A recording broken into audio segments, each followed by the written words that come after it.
Okay, guys, let's continue on chapter 2. So I'm back. Chapter 2. As Sid dawdled back toward the cave, something mushy squished under his paw.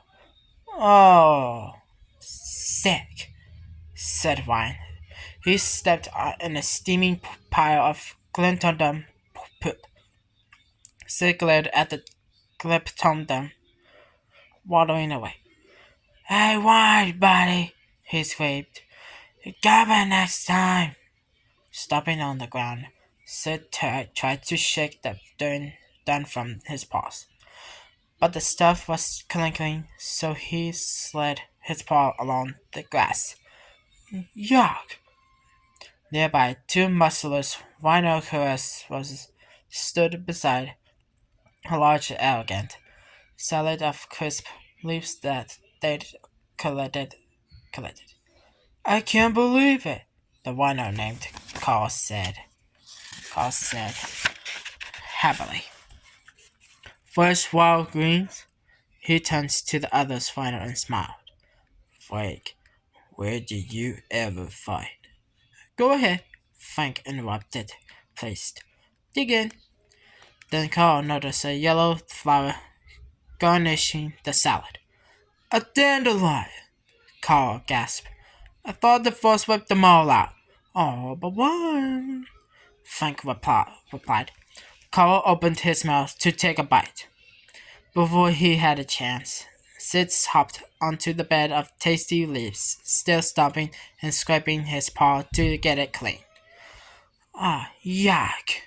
The sloth exclaimed, completely oblivious to the disgusting damage he was doing to the rhinoceros.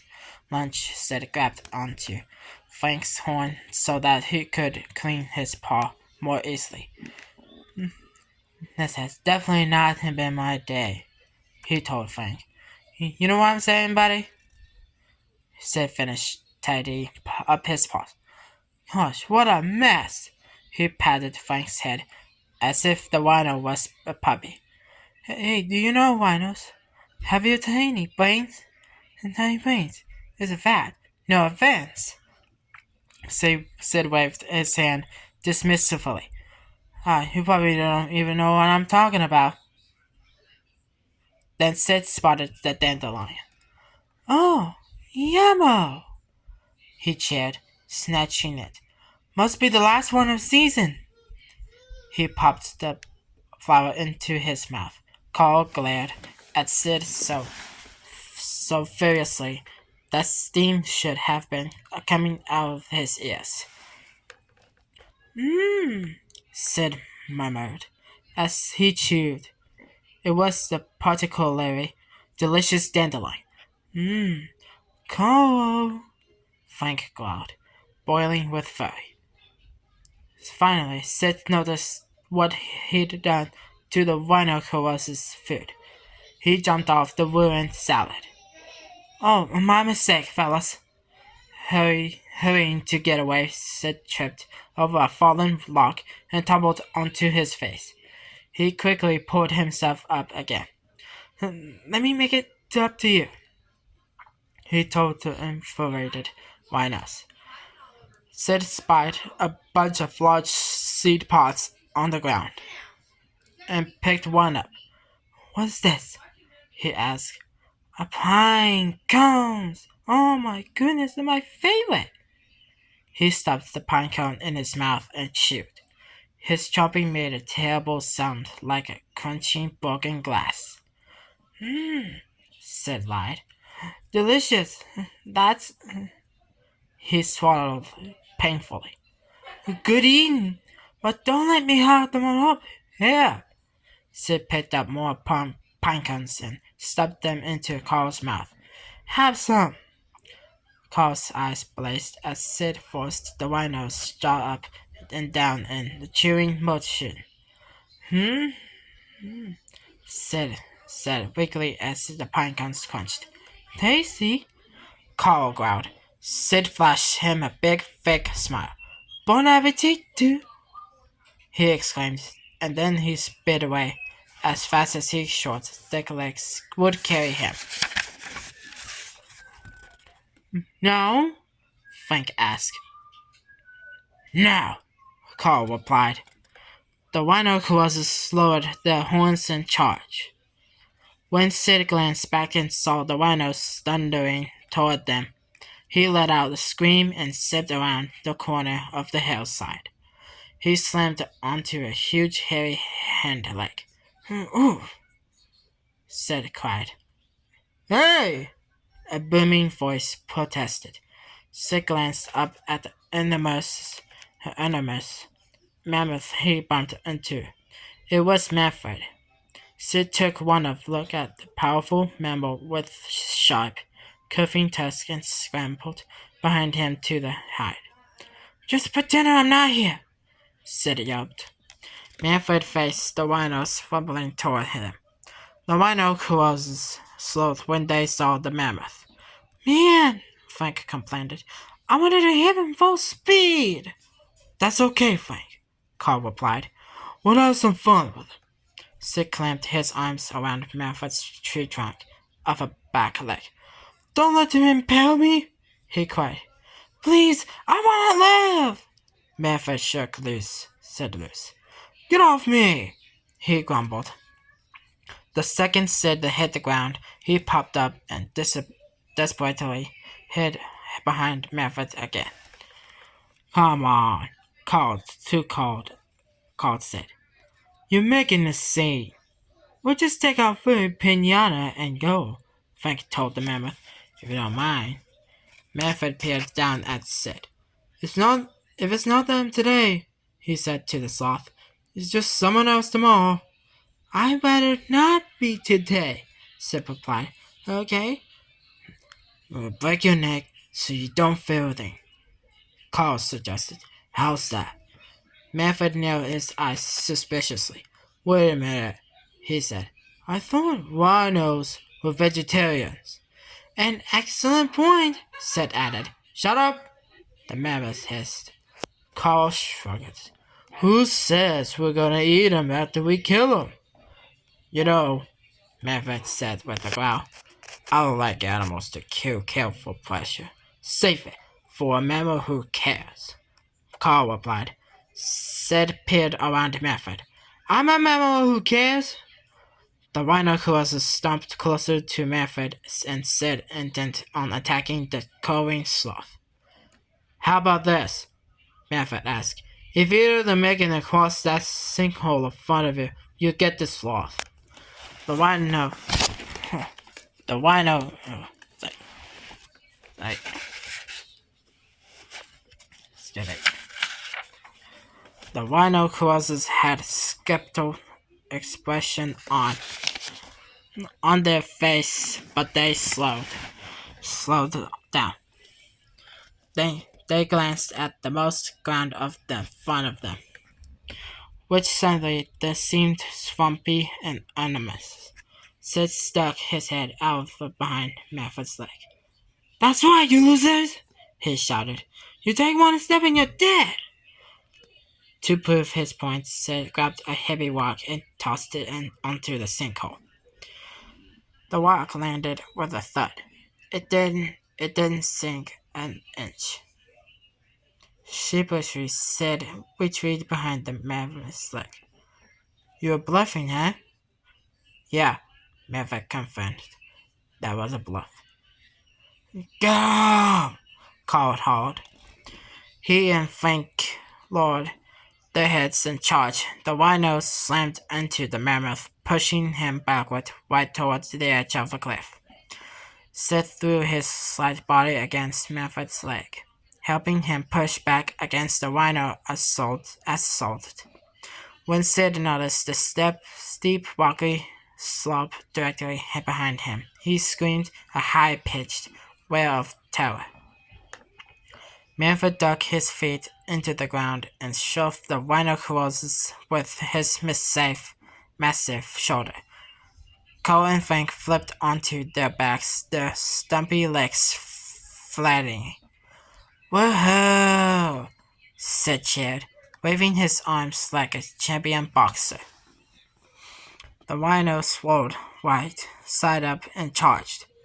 Their sharp horns glinted with menace. Sid shrieked. He scrambled to hide behind Manfred.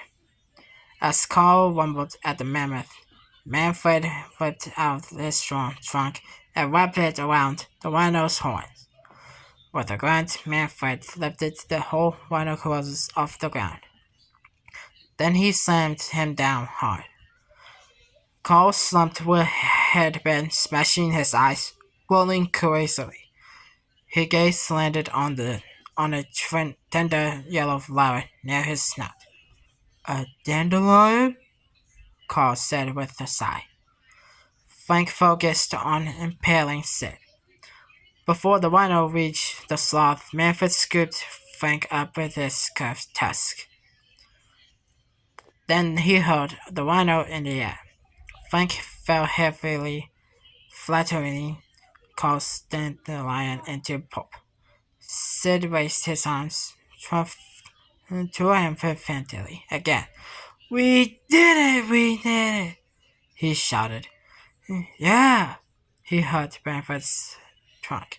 The sudden burst of gratitude caught Manfred off guard.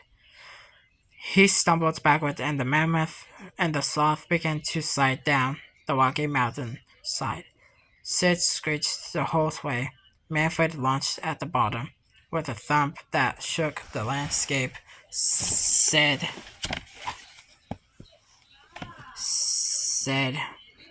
screeched the whole way. Manfred landed at the bottom with a thump that shook the landscape. Sid clung to the mammoth's face, plastered and there in fear. When Manfred opened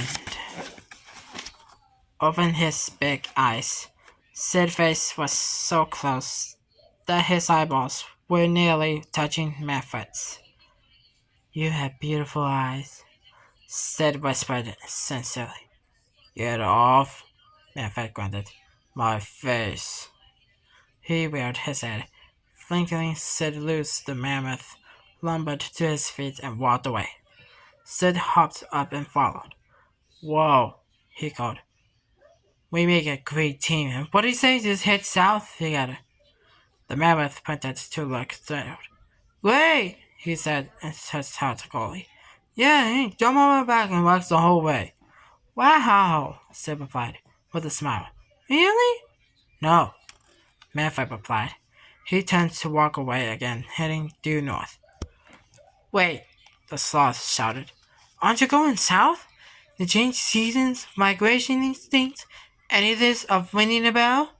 I guess not, Manfred called as he marched northward. Bye, Sid puffed up his narrow chest, trying to feel brave. Okay then, he had announced it. Thanks for the help. I can take it from here. The sloth peered up the cliff, and he and Manfred had tumbled down. Carl and Frank were on their feet, glaring at him from the top of the slope. Hey, get back here! Carl hollered angrily. And bring us something to kill you with! Sid whirled around and raced after Manfred. Whoa, wait up, buddy! He yelled. The whole south thing is way away. The heat, the clouds, who needs it? Sid took a deep breath as he fell into step with the mammoth Harry to keep pace. Isn't this great? He asked. You and me, two bachelors knocking about in the wild? No, Manfred broke in. You just want a bodyguard. You don't come suddenly side dish. With a smile, Sid nodded, slowing down. You are a very shrewd mammal, he said, impressed. Manfred didn't break his stride, and Sid had to run for a few moments to catch up again. Okay, you lead the way, Miss Big Fellow. The sloth raised cheerfully. Mr. Big Guy. Didn't catch the name? Manfred. The mammoth supplied irritably. Manfred? Sid replied. Yeah. How about Minnie the Moody Mammoth? Minnie the Melancholy. Minnie the... with a single blazing glance. Manfred cut off Sid's name's games. Frightened Sid scrambled up a nearby tree. The mammoth wrapped his trunk around the tree, bending it toward him until he was face to face with the sloth. Stop following me, Manfred ordered. Then he let go of the tree. It swayed wildly, shaking his head. Sid climbed down and followed Manfred on unsteady legs. Okay, Sid said. So you've got issues? You know I'm here. And just zip the lip. He dragged his fingers across his lips like he was fastening a zipper. Manfred didn't reply. He simply continued to trudge north. Sid happily scurried along after him. Alright, that's all with chapter 2. The little short title, should continue chapter 3. Continue on chapter 3. On a picture.